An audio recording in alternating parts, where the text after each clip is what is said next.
வாங்க நம்ம இன்னைக்கு கிச்சன்ல என்ன செய்யலாம்னு பார்க்கலாம். எண்ணெய் செய்கிறோம், அதுக்கு தேவையான பொருட்கள் இதெல்லாம். இங்கே பாருங்க, கத்திரிக்காவை இந்த மாதிரி ஷேப்பில் கட் பண்ணி வச்சுருக்கிறேன். க்ளீன் பண்ணி கட் பண்ணி வாஷ் பண்ண வச்சுருக்கிறேன். அதுக்குள்ளே நம்ம தேவையான பொருளெல்லாம் அரைச்சிட்டு வந்துடலாம். இதை நம்ம கட் பண்ணி வச்ச வெங்காயத்தை நான் எப்போதும் ஒன்று போதே கொஞ்சம் வதக்கிட்டு தான் அரைச்சிக்கிறேன். அப்போ தான் டேஸ்ட்டு கிடைக்கும். இதை வதக்கி அரைச்சிக்கலாம்.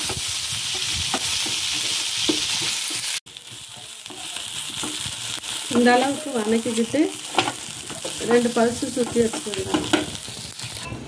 இந்த வெங்காயம் ஆறத்துக்குள்ளே கொஞ்சோண்டு நல்லெண்ணெய் ஊற்றி கத்திரிக்காவை வதக்கி எடுத்துக்கலாம்.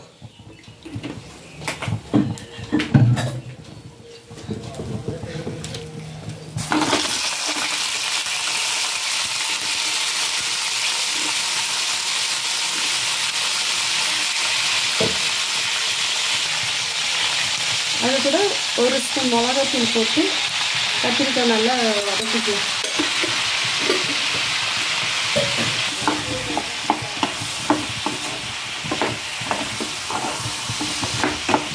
இது கொஞ்ச நேரம் நல்லா வதங்கட்டும். அதுக்குள்ளே நம்ம அரைச்சிட்டு வந்துடலாம். இந்த வெங்காயத்தை 2 பல்ஸ்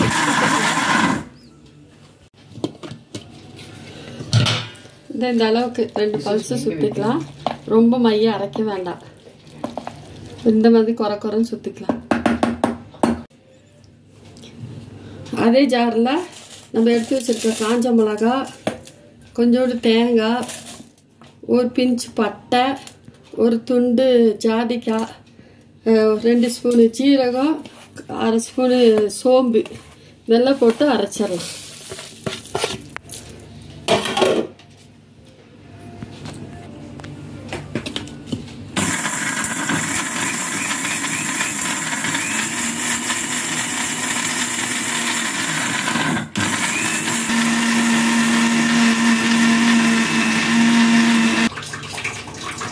கொஞ்சம் தண்ணி விட்டு இன்னும் நல்லா மைய அரைச்சிக்கலாம்.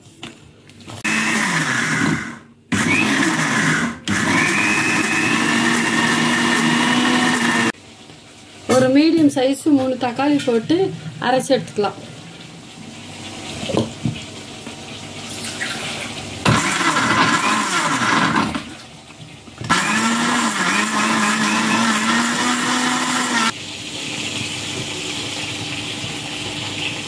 குக்கர் வச்சாச்சு.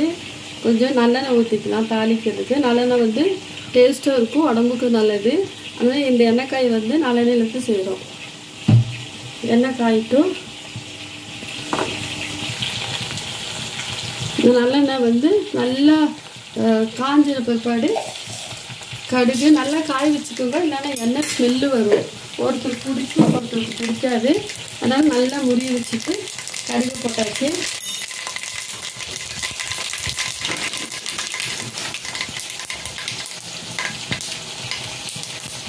ரெண்டு காய்ந்த மிளகா கிள்ளி போட்டுக்கோங்க.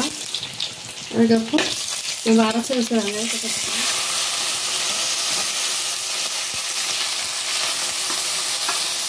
இது எண்ணெய் கத்திரிக்காய் குழம்பு வேறு, இது எண்ணெய்க்காய் மசாலா வேறையாக இருக்கும். வெங்காயம் நல்லா பொரியிட்டு ஒரு மூணு போட்டுக்கலாம்.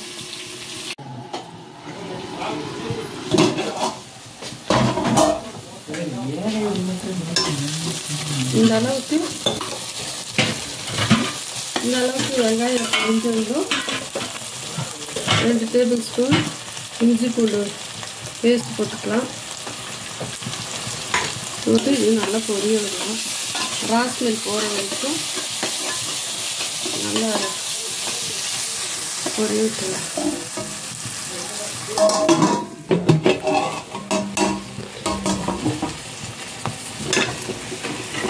நல்லா பொரிஞ்சு இது கூட நம்ம அரைச்சி வச்சு அந்த பேஸ்ட்டை போட்டு பொரிய வச்சுக்கலாம்.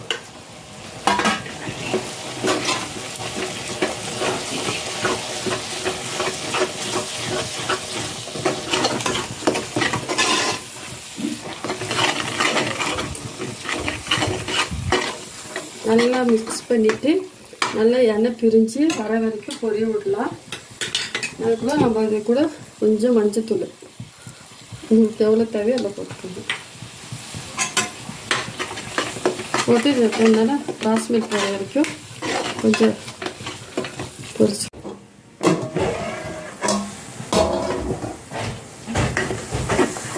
நல்லா மசாலா பிரியாணி பிரிஞ்சு வந்துருச்சு. இப்போ நம்ம அரைச்சி வச்ச தக்காளி சேர்த்துக்கலாம். சேர்த்துட்டு இதையும் கொஞ்சம் நேரம் பொங்கி விடலாம்.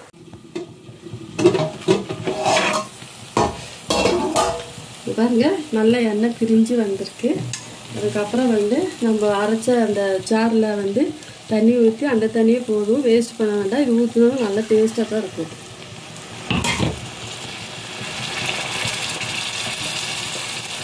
அதுக்கப்புறம் நம்ம கத்திரிக்காயில் கொஞ்சம் உப்பு போட்டு வதக்கியிருக்கோம். தேவையான அளவு உப்பு போட்டுக்கோங்க.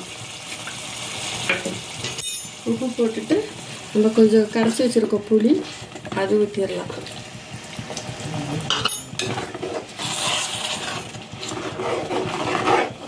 ஊற்றிட்டு நல்லா கலக்கி விட்டுக்கலாம். அப்படி நம்ம வதக்கி வச்சுருக்கிற கத்திரிக்காய் போட்டுடலாம்.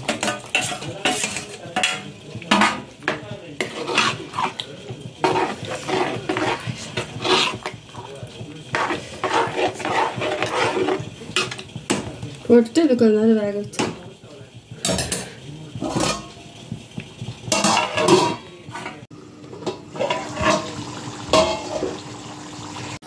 இந்த அழகாக வந்திருக்கு. சூப்பராக இருக்குது. கத்திரிக்காயெல்லாம் உடையாத நல்லா அழகாக இருக்குது. பார்க்கும்போதே சாப்பிட்லாம் போல் இருக்கும். ஒரு கத்திரிக்காயில் ஒரு தட்டு சாப்பாடு கூட சாப்பிட்டுடலாம்.